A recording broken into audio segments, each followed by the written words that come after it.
I'm Boaz Bismuth, chief editor of the newspaper Israel. I'll introduce myself a little bit. My name is Boaz Bismuth, as you know. I represented my country for 4 years in Arabic Islamic State, and therefore I think I've seen from very near what it is to be an Israeli ambassador in an Arabic country. I've seen the perspective, I've seen the, let's say, the possibilities, but also the limits, unfortunately. I'll also say that I was something concerning Moscow and your school. In the last 20-30 years, I think I was invited to lectures from Helsinki to Perth in Australia, never Moscow, first time. So I think that now I can die tranquilly, because after being in Moscow, now I've done it, and this is important. Now, concerning what I will tell you today, some things might surprise you, some things also might shock you, and it shouldn't, because nothing comes from a bad intention. But I think that when it comes to the Middle East, unfortunately, we try always to speak and not to offend anyone. And usually this is one of the reasons why we don't succeed in trying to find real solutions, because we're hiding behind the politically correct. And I don't really believe in politically correct nowadays, which is very much in style. Maybe America now is changing this thing. Maybe this is the positive things about the change in America. But I think that coming from Israel, it's about time also that you hear also other things that you hear many times in the news. And sometimes also you might also have some good surprises, because you will see that not everything is negative in our region, and not everything is also negative in relations between Israel and its Arabic neighbors. So I'll start by saying that 70 years after Israel has been established, well, for me it has never been more integrated in the region. We can discuss it afterwards, also with my friend Moti Keidar. We can compare with Oslo, and I will be able to prove to you why I think that this is one of the best periods for me. Its relations with the Arab neighbors are flourishing, and it even has support from Saudi Arabia and Gulf states. So of course, you'll never see in the news what is happening beyond the curtain, and this is something that is very, very important. It is now part of a de facto alliance against Iran, led by the US, Israel and Saudi Arabia. A Sunni Jewish alliance against the Shiites. Israel has managed to make the Palestinian issue go to the sidelines. It doesn't mean it's not important, but it's not the issue. And it has increased international legitimacy to respond to Hamas provocation. Coming here to see you today, I was reading, for example, The Economist. Unbelievable, a few years ago, to read The Economist speaking about the legitimacy of Israel defending itself, as I could see in last week's edition. This is something new, this is something positive. It is considered a force of good in a region defined by chaos and uncertainty. And even ISIS has rarely targeted it. Overall, Israel's domestic strength, the growing economy and alliance with the US, and of course also the good entente we have right now with Moscow, created a transformative effect on its standing in the region. Israel is no longer considered the source of problems in the region, and in fact, it is considered to be also an island of stability. Israel and the Arab states. Peace with Israel used to be a complicated issue. Not that it's simple today. Even peace with Egypt took 2 years to sign after the Sadat visit, and it has remained a cold peace. But now, more than 50 years after the 3 no's in Khartoum, to recall, no to peace, no to recognition, no to negotiations, peace with Israel is de facto situation of many countries. De facto, I said. This is a major shift in the perception of Israel by Arab states. Now we can think together why this transformation de facto happened. Of course, for me, I would tend to believe that the end of the Obama doctrine and the rise of Trump, yes, it had a positive effect. Obama wanted to keep, President Obama, of course, wanted to keep the Middle East busy and have constant tension between Shiites and Sunnis, and let the so-called grown-up Iran take charge, which Israel thought it was a big mistake. Obama's speech in 2009, the Cairo address, showed that he does not understand the historical dynamics of the Middle East and the tribal structures that have dominated it for centuries. Like Obama, Trump considers the moderate Sunnis, led by the reformist Mohammed bin Salman, to be the good guys, relatively speaking. He believes Obama created a vacuum and he wants to fix it. Also, the end of the Arab Spring and the collapse of Syria made it clear that stability is more important than half-baked democracy, and that Iran has to be countered forcefully not just on the nuclear issue, and that is very important, not just on the nuclear issue, which was the emphasis by media and by certain countries. Now the Middle East, back to tribalism and the rise of non-Arab powers, which is, I think, one of the issues we talk about today. Syria has been a microcosm for the entire Middle East, a place where all the different forces are fighting each other indirectly. Israel versus Iran, Sunnis versus Shiites and Alawites, Arabs versus Turks and Iranians, unfortunately also Russia versus the US, jihadists versus Arab states. Syria has shown the world that the Middle East is more than just a battle between states. It is a battle between actors and ideas. And that the Arab Spring is more about the past than about the future. Unfortunately, I may add. Ethnic groups across the region have used the idea of democracy in a very narrow sense. The right of the masses to change society according to Islam and to settle scores based on their past or according to their preferred tribes, rules and alliances. Tribal rules are making a comeback. The resurgence of Iran and the Shiites. The Middle East has been transformed by Iran's 2015 nuclear deal. The deal gave Iran two faces. The first face, with Foreign Minister Zarif, is the smiling Iran that trades with the world, speaks softly, smiles, and promises not to seek nuclear weapons. The second face is Iran that is actively targeting the West and creating chaos in the Middle East, from Yemen to Syria and Iraq. The second Iran is also an Iran that is secretly maintaining its nuclear expertise and building more long-range missiles while violating UN Security Council Resolution 2231. Now, you realize, of course, and some of you might be surprised, that I'm not talking about Palestinians because no one today but the European talk about them. They have the luck of having the Jews as their enemies. Otherwise, and let's be honest, all of us, they would have been forgotten altogether. Now, the Arab regimes have now shifted their attitude. They understand that the Palestinians are no longer the key to calm. Arab states realize that Palestinians have hurt them and they don't want peace. They want to be in perpetual victim, despite the region moving on. Now, I must here put a little break and explain to you from our region. When I say what I say, do not think that we in Israel do not keen or do not want peace. And I'll be very personal with you, although it's a round table. And about 2 weeks ago, I was interviewed by the Chinese TV, CCTV. And there was an Iranian journalist, there was a Palestinian journalist, there was a journalist from The Guardian.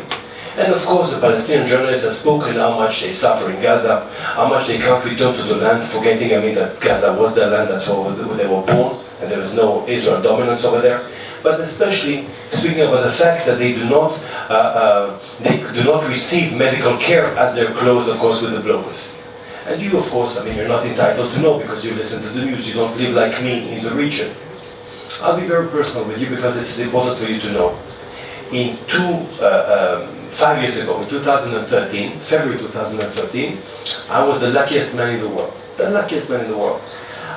Something I prayed for, something I was keen for, came true. My son was born. Girl, I had a son.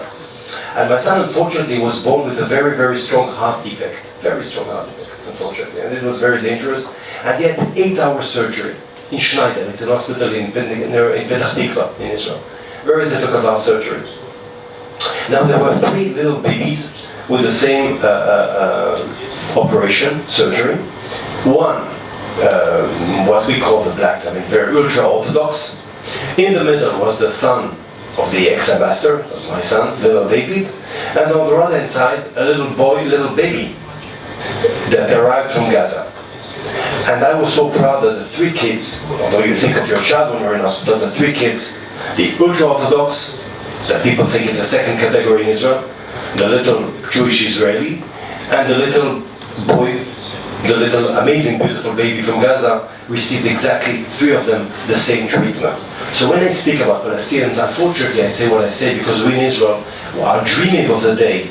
And we have a religious man on my right hand side. 3 times when he prays, I pray a little bit less, you pray for peace. So when I say what I say about Palestinians, I speak about facts. It's not what I wish we wish to have peace, but unfortunately there is a reality that you have also to tell the world, and not all the time to say that we're cousins and brothers and everybody's beautiful, because this is not the case. Now, the ethno-religious groups in the region. The Middle East has states, nationalities, and it also has ethnic groups and tribes and clans. For thousands of years, the cradle of civilizations has been run based on the tribal structures, like in the Bible. And then, the Europeans have arrived and tried to impose on the region their colonialist structures and nationalities. Iraq is a case in point. They imported someone from Arabia to rule over Sunni and Shiites. Syria, I think we spoke about Syria yesterday. What is Syria? Yeah, are the Syrians here? I think they're not here with us, unfortunately. It is an alphabet soup of ethnic groups that hate each other. Who are they? The Jews, Christians, Alawites, Sunnis, and Shiites, and others. Assad, the father, was the glue that forced them together, and now that he's gone, the Middle East is returning to its elementary structures. Europe lacks an understanding of these structures and still hopes that it can reason with extremists and ignore their lack of modernity. All the while, of course, the easy thing, attacking Israel. Now, concerning Israel, tribalism with democracy. Unlike other parts of the Middle East, Israel has successfully defined itself as an ethnocentric country that also maintains a pluralistic democracy. This is not very common in our region, and only in Israel can both nationalism and tribalism exist successfully. What's Israel's secret? Perhaps it is the fact that it focuses on the future rather than on the past. Of course, knowing that to write the future with the ink of the past. Also, Israel has been smart in aligning itself with the United States from the very beginning, unlike, unfortunately, most Arabic states. But the smartest thing Israel has done over the past several years is wait. Israel has chosen to strategically stay uninvolved in the Arab Spring and in the war in Syria, except when it needed to. This has helped Israel establish credibility and stature as a mature adult in the region. The rise of Mohammed bin Salman in Saudi Arabia, Crown Prince, has helped Israel enormously. Bin Salman is saying what no other Arab leader has ever said. The Jews have arrived to the land just as much as the Palestinians. Coming from the Saudi Arabia, I mean, this is something we wouldn't even dream of a few years ago. Having the Crown Prince, who is in charge of Mecca and Medina, say this is nothing short of dramatic. Israel is a beacon of hope in the Middle East.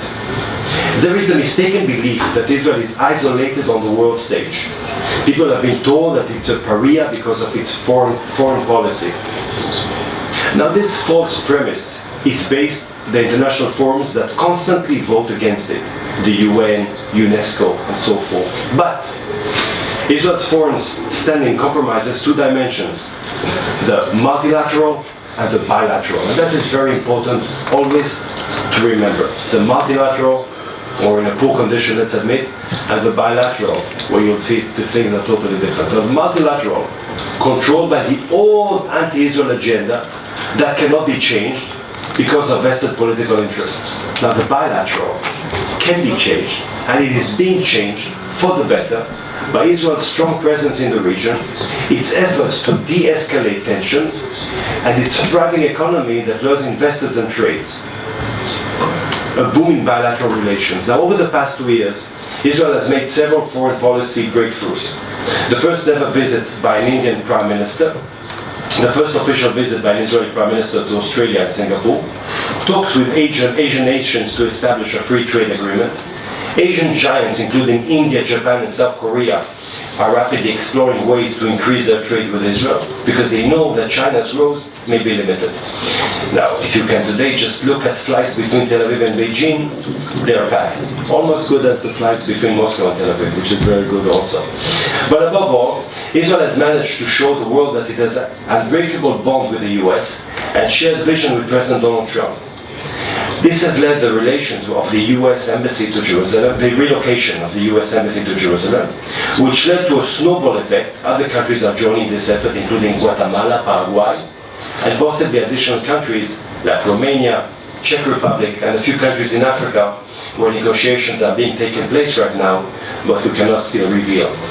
Now the EU, a romantic, outdated perception of the Middle East.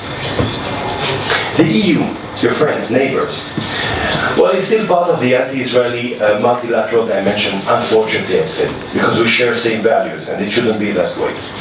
There is still a double standard towards Israel, labeling of products from Judea and Samaria, but not from Melilla and Falklands, Cyprus and other disputed regions held by European countries, and not from the Morocco-controlled area in the Western Sahara and other areas. If you permit me just a little remark, I was an ambassador in Mauritania. Southern Western Sahara, amazing fish. They call it the fish that you can find in Paris in the nicest brasserie. And I've never seen at a French restaurant in a French brasserie being served a very good lot or whatever fish they come from there with a label in its eye. But when it comes to Israel, it's different. The EU still thinks of the Middle East as a conflict between Israel and the Arab world, about the Jews versus the Muslims, as the aggressors versus the innocent population. But the truth of the matter is that the rest of the world is now convinced that the Palestinians are the aggression, but Europe doesn't know it yet. The EU wants Israel to be like the European Union by ignoring all borders and nationalities. By the way, when I say Palestinians, of course, I mean Hamas, I mean terrorist group. I don't mean people and women or children that are keen and deserve a normal life. The EU wants Israel to be like the European Union by ignoring all borders and nationalities, but it forgot that this experiment has not worked inside the UN, in the EU. Just look at the recent immigration waves and the rise of the populist parties in France, Austria, and Eastern Europe. US-Israel alliance restored to its former glory, very important in our region, a lot of impact. The relations with President Trump are worlds apart from those under President Obama. Obama focused on multilateralism and putting pressure on Israel via international institutions. UN Security Council Resolution 2334, just before he left, eve of December of Christmas and Hanukkah. But President Trump has focused its relations with Israel on a more emotional level. The first visit by a sitting president to the Western Wall. Trump refused to say the settlements are the obstacle to peace, departing from its predecessors, and did not insist on a settlement freeze. Trump has been very friendly on a public and personal level, and has taken the bold step of pulling out of the Iran deal and attacking the UN for its bias against Israel. Relations with the US have always been strong because they are based on shared values and on common destiny rather than on short-term and preconceived agendas for the world order. The Israel-US relations are great, not just because of the current administration, and not just because of the evangelicals, as people say.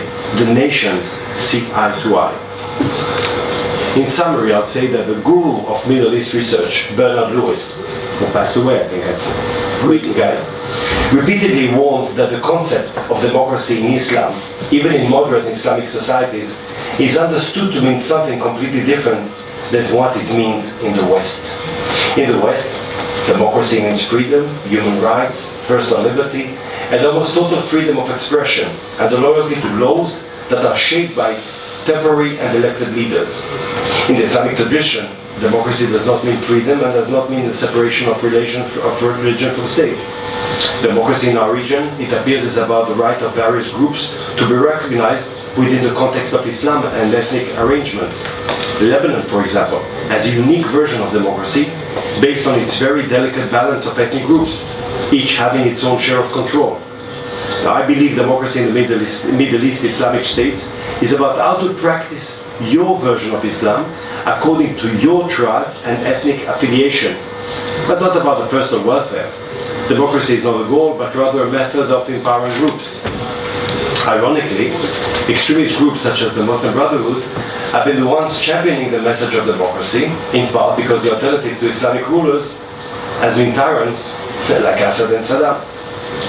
Lewis also made it clear that the context of any peace talks with the Palestinians and Israel must first insist that they accept the right of the Jewish people to have their own state in the region. This is a matter of your own existence, he told Israel Ayom, our newspaper, in 2011. Now, without such recognition, he warned, there is no chance of concluding a lasting peace agreement. The Middle East is now at the crossroads. Can the borders created by the Sykes-Picot agreements about 100 years ago survive without a major adjustment? It all depends on how the Syrian war concludes. Will Syria eventually be ruled by a democratic regime? Will Iran and Russia, yes, Russia, take over and decide what will happen? Will it be split into various small states? Whatever happens in Syria, it is clear that the era of minority ethnic groups ruling over the larger population, the Alawite in Syria or the Sunnis in Iraq, is over. The Middle East chaos has empowered all those who were left out of control for many years. For now, it appears that the best route Israel has for the future is to wait and see, without making any dramatic moves. The Oslo Accords taught us that without a change of attitude among the people, any agreement is only temporary. Hamas and Fatah will have to find their own solution to their differences before Israel can make peace with the Palestinians, and likewise. The Sunni-Shiite struggle must be won against Iran before Israel can make real peace with its neighbors. In fact, and I conclude, the notion of peace is somewhat outdated in the Middle East, because as many have said before, there is no such thing as warm ties in the Middle East. In the Middle East, every man and every country is to themselves. Or if I travel in Syria or Lebanon or Yemen, because I visited more than 18 countries in from the Arab League, where do you think I feel more at home? You'll be surprised. Okay, it's not only about the method of government. It's not only, you don't only judge about religion and things like that, you also judge about resemblance. And yes, maybe some Israelis don't like to hear that, but I resemble, I don't say unfortunately, I resemble a lot of my neighbors. The way I, for example, treat my parents. The way the essence when I walk in the street. Culture, of course. Culture, I mean, culturally speaking, I'm much more close to a Lebanese or a Syrian or even a Yemenite than a Swede, culturally speaking. And this is a frustrating thing. But this is also something that gives you perspective. You know, Thomas Friedman in the New York Times wrote a very nice op-ed once. I don't agree a lot with Thomas Friedman. I almost never agree with Thomas Friedman, but here I agree with him. He said once, you always have to keep the flame, always the flame, the hope. And this culture, those resemblance we have, I always tend to look, what do we have in common? And I find a lot of things in common. But unfortunately, as I said before, unfortunately, when you give me examples from the world, it can be in you in Russia, it can be in Europe, it can be in other places of the world. Unfortunately, I don't know if my friend from Israel or my friends from Israel will agree with me or not, but unfortunately people tend to believe that our conflict is territorial. But it's not. What territorial problem do I have with Iran? What territorial problem do I have with Iraq? Unfortunately, it's a religious problem, and we did not succeed. We did not succeed in taking away this, how would I say, this big clash we have between us, Jews in Israel, or Israeli Jews, if you want, and of course our Muslim neighbors. And this is something that is really, really an obstacle. Now I come here, and again, I mean, we had another cycle of violence in Gaza. And again, this frustration, and for me the biggest frustration is that in 1993, with the Oslo Agreement, or with the failure of the Oslo Agreement, we went from hope to being in a certain way despair. In 2015, in the last elections in Israel, nobody even spoke about the peace process. Nobody even speaks today really seriously about the peace process, because you do not have a peace process. Because you have understood that our neighbors don't really want to have this peace. Now, how can I overcome it? I'll tell you how. By keeping with the perspective, with the hope, and maybe I'll conclude. Again, I like very much stories. I'm a journalist, I make a newspaper. So permit me, to all the academics here, to end up with a story that maybe will give you an insight why, with all what I say stay optimistic. In 2004, when I reached Mauritania as the ambassador of Israel, it was July, it was August, just before our Rosh Hashanah. It's our New Year's Eve and Kippur. Now, there's no Jewish community, there was no rabbi, of course, and I tend to respect my religion. As many Jews as you do also, I guess. Usually, when in Kippur we fast for 25 hours. 24 plus 1. I don't know why the plus 1, by the way. Maybe we have to cancel the plus 1. It's hard enough. And I don't have a schedule, I don't have a rabbi, I don't have a watch. And of course, I mean, Mauritania is a country 50 degrees Celsius, very difficult, tough country, a lot of hostility towards our embassy over there, 2 terrorist attacks against my embassy over there. And I was looking, as my grandfather did, for the 3rd star in the sky, because 3 stars, and that's it, I can stop fasting. And I go outside with shorts and t-shirt, and I had 14 guards around the house, 14 local guards, military guards, and 4 inside, and 1 also inside the house. And one of the guards, Mauritanian, comes to me and says, Ambassador, Excellency, what are you doing? And I explained to him, you know, you have the Ramadan, we have Kippur, you eat 30 days, me it's 1 day, me it's consecutive, 3 stars, and I'll be able to stop the fast. All of a sudden, 14 soldiers put their guns, 4 guards, the 1 at home, so I have 14 plus 4 plus 1, 19 people looking for the 3rd star for me, with me 20 people looking for a star. Beautiful picture. When we found, it was Mamadou, he started shouting, we found the star, Excellency, we found the star. I went back home, of course, to stop the fast and do my prayer, my Arabic prayer. What did they do? They took out the little rugs, and I broke my fast with Allahu Akbar, huge Allahu Akbar. Now as a journalist, I can tell the story, of course, Allahu Akbar, terrorists, no. This was an Allahu Akbar, the most caressing I ever heard, out of respect that followed my religion. Unfortunately, we did not succeed in learning that what we can do one-on-one, we cannot still do 10 on 10. One day, inshallah, it will come. Thank you very much.